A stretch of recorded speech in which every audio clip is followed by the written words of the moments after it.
இலங்கையிலிருந்து இன்று வரைக்கும் எங்களுடைய அண்ணன், என்னுடைய சொந்த அண்ணன் மாதிரி பார்க்கக்கூடிய என்னுடைய அண்ணன் திரு ஜோசப் விஜய் அவர்கள் நாளைய தினம் தமிழ்நாட்டின் வரலாறு காணாத ஒரு வெற்றியோட எம்ஜிஆருக்கு அடுத்தபடியாக எம்ஜிஆருக்கு ஒரு தடவை மேலே போய் என்னுடைய அண்ணன் விஜய் அவர்கள் நாளை தமிழ்நாட்டினுடைய முதலமைச்சராக பதவியேற்கின்றதை என்னுடைய இரண்டு கண்களாலை ஒரு தடவை குட்டிமணியும் தங்கத்துறையும் வெளிக்கடை சிறைச்சாலையின் போது கொல்லப்படுகின்ற போது கடைசி நிமிடங்களிலே கேட்டார்கள், உங்களுக்கு என்ன ஆசைப்படுகிறீர்கள் என்று.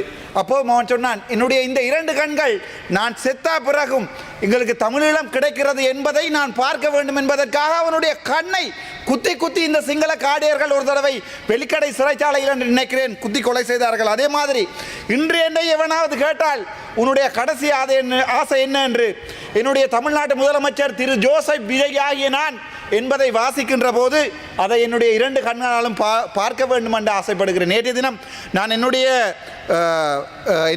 ஒரு நிமிட உரையின் போது எங்களுடைய நெடுந்தீவை முடிந்தால் தமிழகத்துக்கு கொடுங்கள் என்று சொல்லுகின்ற அந்த ஒரு வசனத்திற்காக ஒட்டுமொத்த தற்குறிகளும் நேற்று கத்தியதை நான் பார்த்தேன். கத்துங்கடா, கத்துங்க, இதையும் கத்துங்க, இதுக்கு மேலேயும் கத்துங்க. இதை பற்றி நான் கவலைப்பட போறதில்லை. ஏனென்றால் அரசியலில் யாரும் கருத்தை தெரிவிக்கலாம். ஆனால் இன்று தமிழக மக்கள் ஒரு உணர்வுள்ள தமிழனாக நிரூபித்திருக்கிறார்கள்.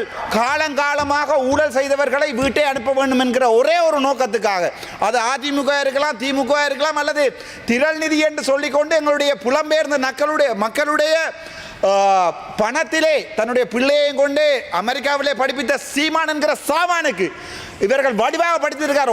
ஒரு கட்டுப்பணம் கூட திருப்பி இல்லை. தமிழ்நாட்டு மக்கள் உங்களுக்கு தெரியும், காலமாக எம்ஜிஆர்ல இருந்து தற்போதைய எங்களுடைய ஒரே ஒரு நம்பிக்கையாக இருக்கின்ற விஜய் வரைக்கும் இலங்கை தமிழீழ மக்கள் நம்பியிருப்பது தமிழக மக்களை. ஆகவே தமிழக மக்களிடம் ஒரு அன்பான வேண்டுகோள், நான் தமிழ் கதைப்பதால் தான் என்னுடைய பரம்பரை இங்கே அழிக்கப்பட்டிருக்கிறது.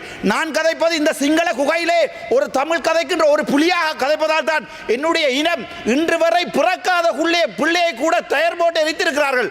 ஆகவே எங்களுக்கு இருக்கிற கடைசி நம்பிக்கை எங்களுடைய முதலமைச்சர் விஜய் என்பதை இன்றைக்கு சொல்லிக் கொள்கிறேன். இந்த விடயத்தை நான் தமிழில் கதைக்கின்ற போது இவர்கள் சொல்லுவார்கள், ஓகே நீங்க சிங்களத்தில் கதைக்கலாமே, சிங்களத்தில் கதைக்கின்ற போது கேளுங்கடா, சிங்களத்தில் இருக்கிற கேளுங்க மடமேக கியாண்டோனுமே